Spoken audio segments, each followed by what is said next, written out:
Good afternoon, everybody. I want to take this opportunity to update the American people about the situation in Libya. Over the last several weeks, the world has watched events unfold in Libya with hope and alarm. Last month, protesters took to the streets across the country to demand their universal rights and a government that is accountable to them and responsive to their aspirations. But they were met with an iron fist. Within days, whole parts of the country declared their independence from a brutal regime, and members of the government serving in Libya and abroad chose to align themselves with the forces of change. Moammar Qaddafi clearly lost the confidence of his own people and the legitimacy to lead. Instead of respecting the rights of his own people, Qaddafi chose the path of brutal suppression. Innocent civilians were beaten, imprisoned, and in some cases killed. Peaceful protests were forcefully put down. Hospitals were attacked, and patients disappeared. A campaign of intimidation and repression began. In the face of this injustice, the United States and the international community moved swiftly. Sanctions were put in place by the United States and our allies and partners. The UN Security Council imposed further sanctions, an arms embargo, and the specter of international accountability for Qaddafi and those around him. Humanitarian assistance was positioned on Libya's borders, and those displaced by the violence received our help. Ample warning was given that Qaddafi needed to stop his campaign of repression or be held accountable. The Arab League and the European Union joined us in calling for an end to violence. Once again, Qaddafi chose to ignore the will of his people and the international community. Instead, he launched a military campaign against his own people. And there should be no doubt about his intentions, because he himself has made them clear.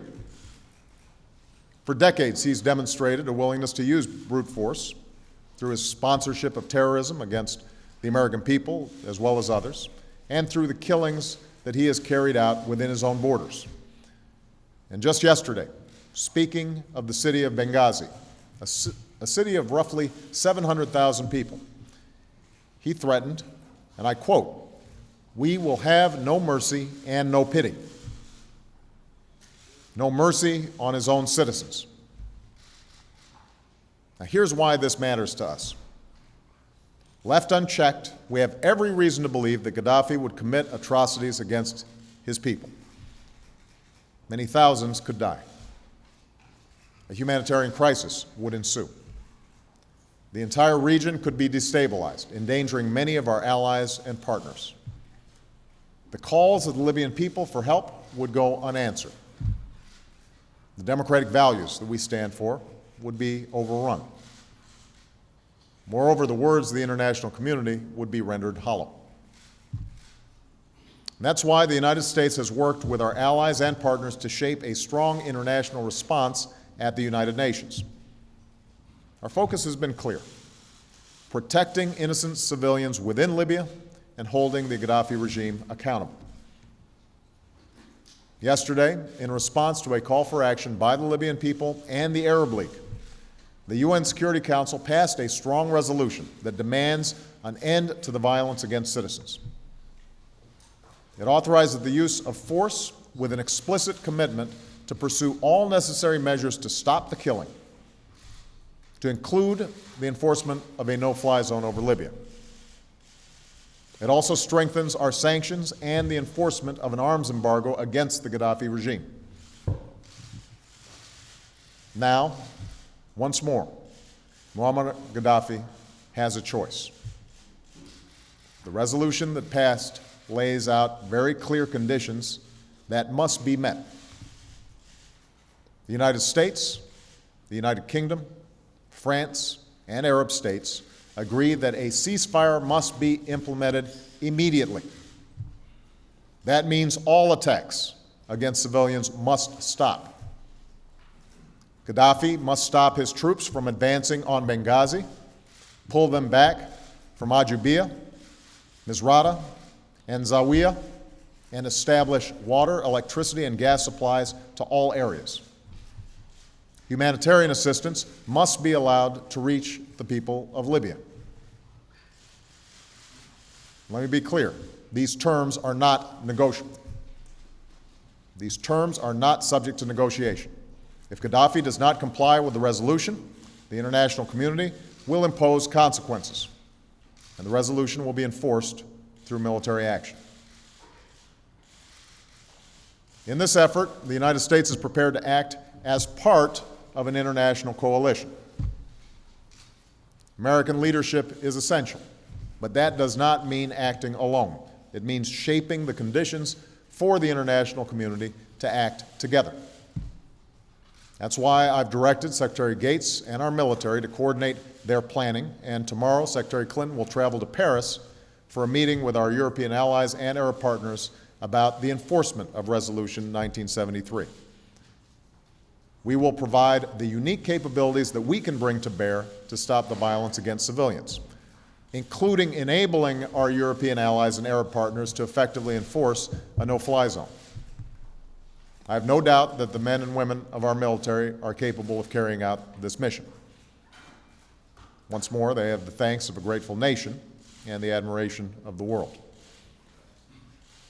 I also want to be clear about what we will not be doing. The United States is not going to deploy ground troops into Libya.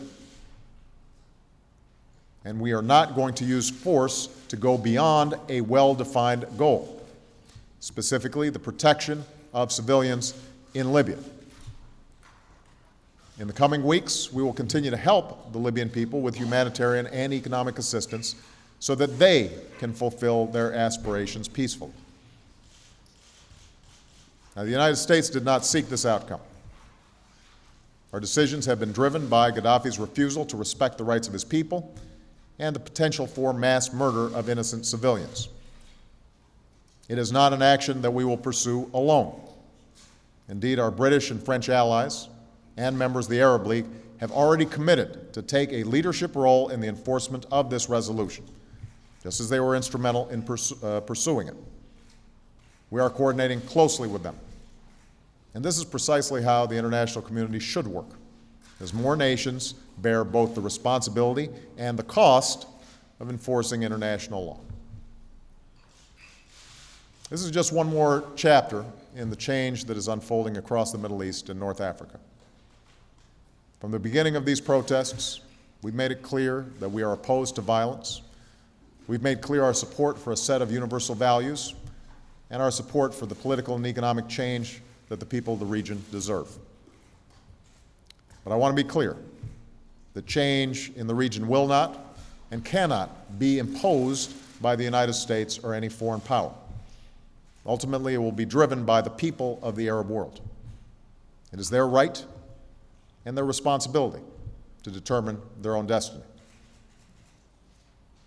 Let me close by saying that there is no decision I face as your Commander-in-Chief that I consider as carefully as the decision to ask our men and women to use military force, particularly at a time when our military is fighting in Afghanistan and winding down our activities in Iraq.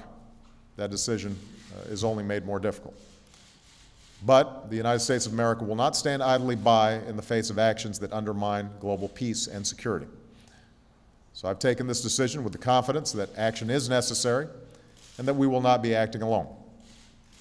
Our goal is focused, our cause is just, and our coalition is strong. Thank you very much.